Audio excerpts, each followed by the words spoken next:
Hello everybody, welcome to my channel and happy 2021. I'm sure everybody waited for it very strongly.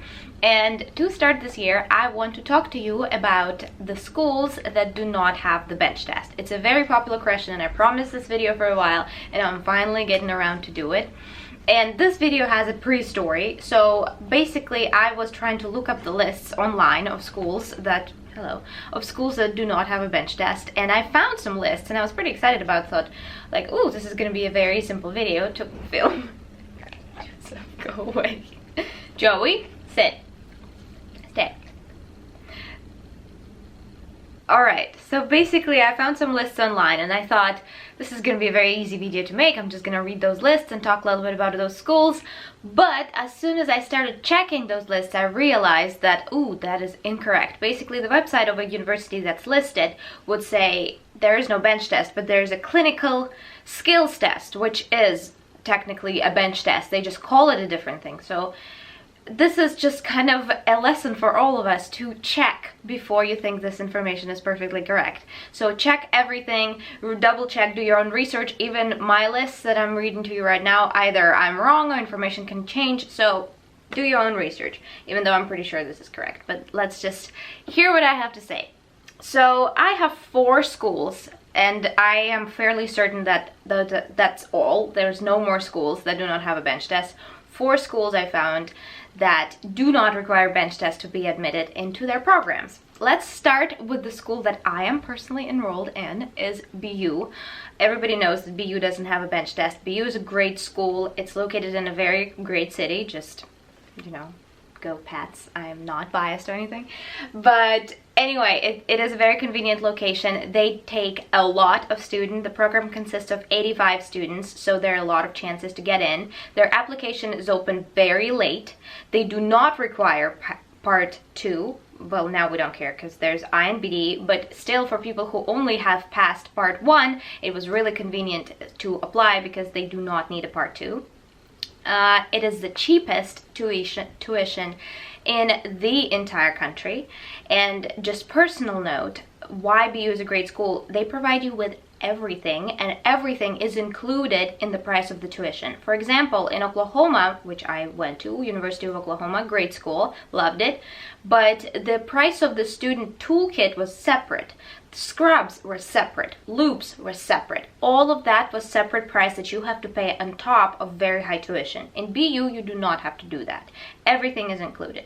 So this is a very convenient and very desirable, very competitive school to go to. They do not require a bench test. The only thing you have to know about BU, they do not have breaks.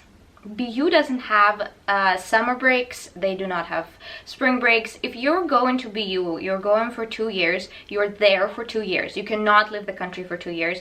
The program is very strict. There are a lot of things to do all the time. The schedule is packed. Sometimes we have many classes at the same time and we have to watch recordings because we can't be in 2 places at the same time. So it's a very competitive school. It's very hard to get in there and it's very hard to study there. So be advised. But yes, they do not have a bench test. Let me tell you a little bit about their application process and their interview. So in normal years that do not have pandemic, interviews are conducted in batches. So they do not have the interview day where everybody just comes in and takes the test. They have batches. So they start their interview process in about September.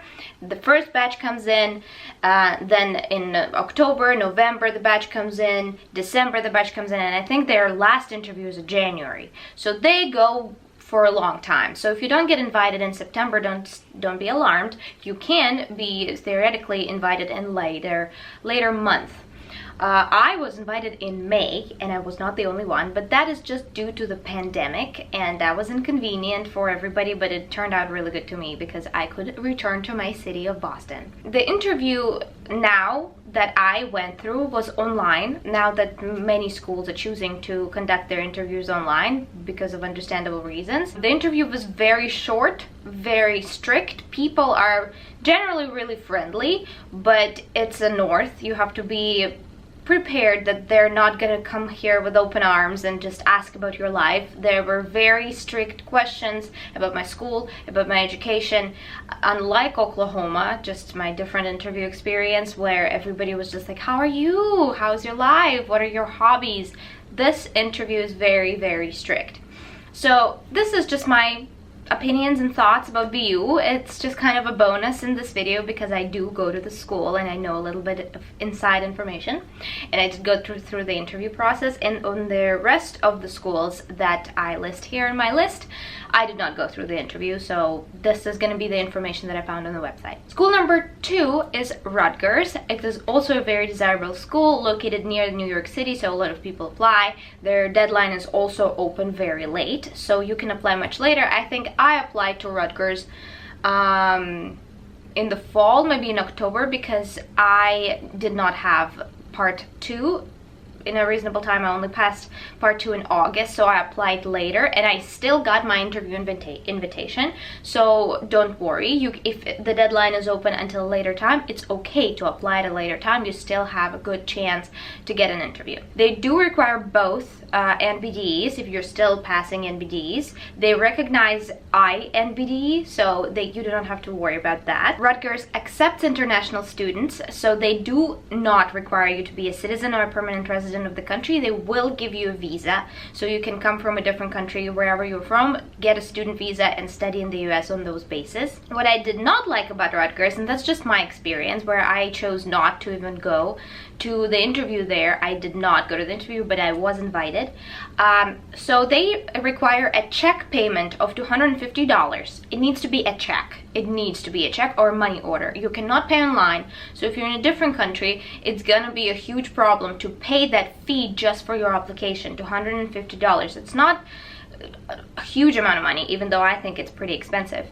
But when I did send that money order, it wasn't a problem for me. I live in Boston. It wasn't difficult for me to send it. I wasn't abroad. So I got a money order. I sent it there, but somehow the office just would not be able to receive it. They have some problem with their mailing system. I'm sure it's not a problem for everybody. Just be advised that this school has a lot of administrative problems.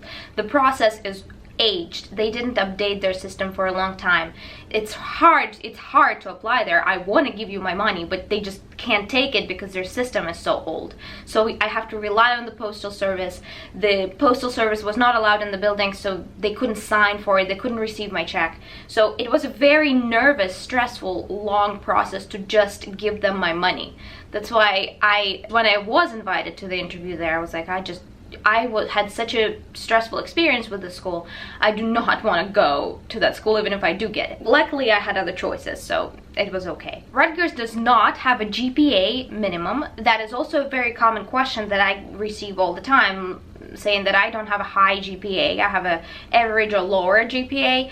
Do I still have a chance? Yes, like schools like Rutgers that does not require any GPA limits, doesn't apply them. They don't care that much about their class average, so they would consider competitive applications with lower GPA but maybe a lot of clinical experience, something that would compensate for it. So they do not state on their website that they have a GPA minimum. Also, a very good thing about Rutgers is that they have in-state and out-of-state tuition. So if you do live in New Jersey, you may get a tuition of $73,000. That's their price for in-state if you're a resident of New Jersey. And if you're not a resident of New Jersey and coming from out-of-state or abroad, your price would be $90,000 a year for this university. School number 3 that I have on my list over here that does not have a bench test is Tufts. One problem with Tufts, you do have to have either a citizenship or a green card to apply. They do not provide student visas if you're abroad and you do not have any lawful presence in the United States. You cannot apply to Tufts. They do require a green card. You do need to be a resident of the United States to apply. Their deadline is very early. I did not apply to Tufts personally because I did not have part 2 in time. Their deadline is June, July, and I only passed my NBD part 2 in August, so I did not apply to Tufts. application for Tufts is already open. It begins in January, so you can apply right now as you're watching this video. They send out their interview responses, so you can expect a response in July and August. So that's a long process. If you're applying in January, you can only expect any kind of communication from them in July and August. They conduct their interviews very quickly, so the program fills in by September. So do not, if you didn't receive any response in July and August, do not even keep waiting until after September, because the program will be completely full in September. They do require a TOEFL minimum for consideration. For some reason I didn't write down what exact TOEFL minimum do they have, but I would assume 99 or 100. This is usually a common benchmark for TOEFL test. Most of schools require 100. They do state on their website that they have a TOEFL minimum, so you have to be very proficient in English to actually be able to be competitive, or even have your application looked at, because they do state that they have a minimum. On the good side, they does not say anything about GPA. So apparently TOEFL is much more important for them than your grades in school. So if you have a great TOEFL but lower GPA, that's a good school for you to apply to. School number 4 that I want to talk about is the UIC. It's a university in Chicago, I believe, and their deadline is also in June. They do not state that they have a bench test on their website. They do require both NBDE, but on their website specifically, it states that they do recognize INBDE this time. So that is actually a good thing. It's the first school that I noticed that they actually state that we know that there's INBDE now and we will accept INBDE. I'm sure other schools will accept it, but it's good to have this confirmation that, okay, you will accept my INBDE if I have passed that. So that's something good. So you can either have INBDE to apply there or both NBDE. They do state that they have a TOEFL minimum and it's 99, so be sure that you have a good TOEFL you have a good TOEFL score.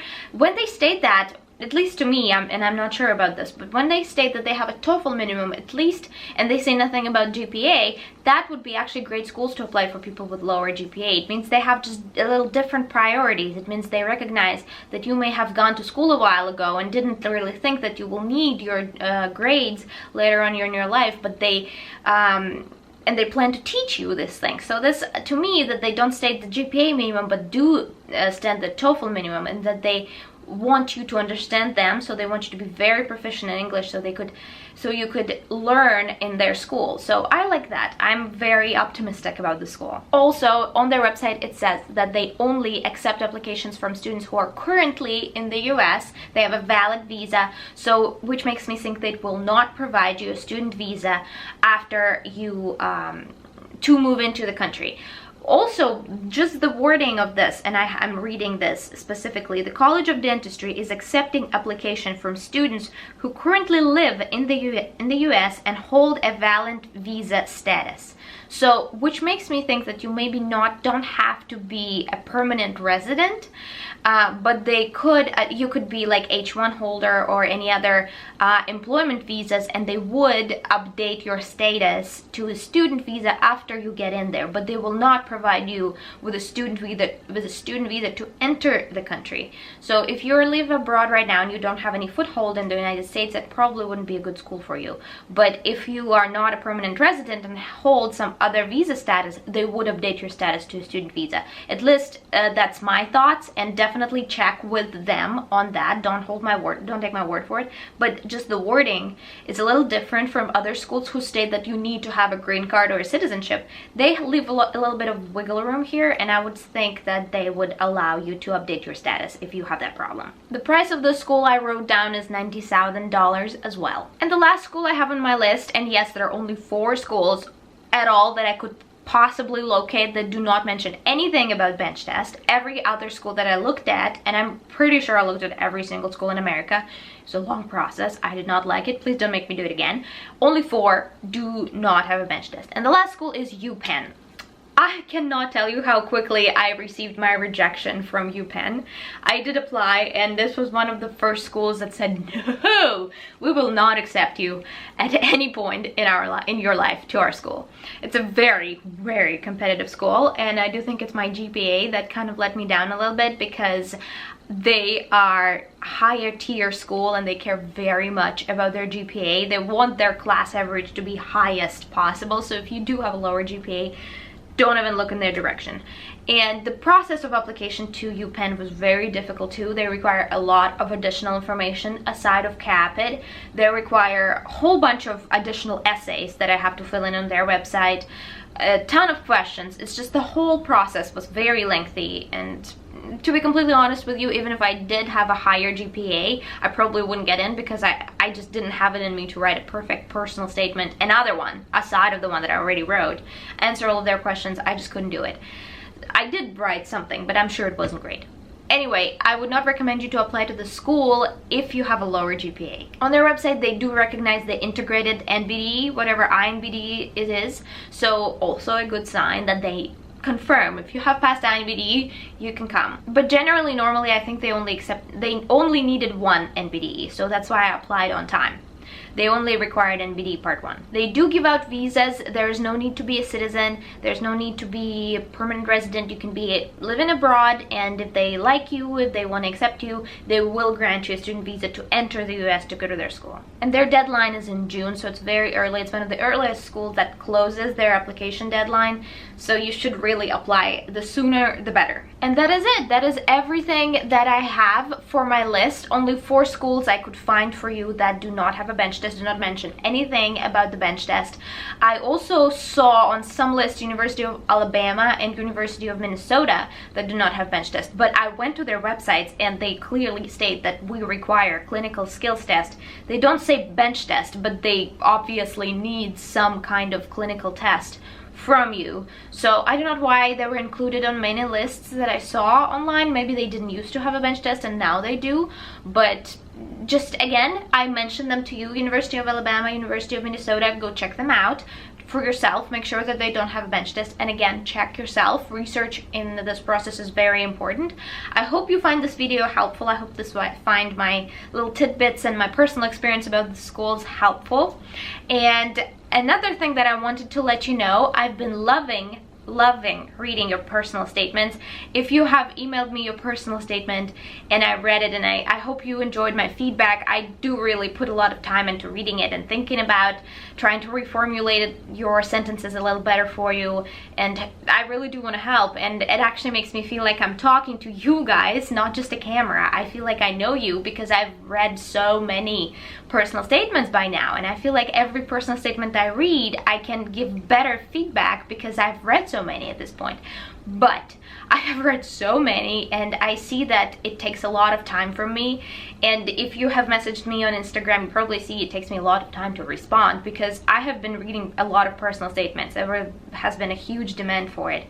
And I must tell you that I need to either stop doing it or I need to charge some money for it to justify the time that, you know, that I don't spend with my family and I read people's essays on the weekends. It's been a lot. So if you still want me to read your personal statement, I would love to do it. I do love doing it, seriously. It's one of my favorite things to do. It's like a hobby now.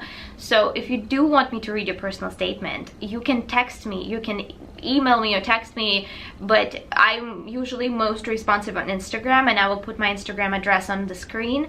But know that I will charge. I do not know how much. It's going to be very reasonable. We can discuss the price, but I just need something to justify the time that I spend doing it.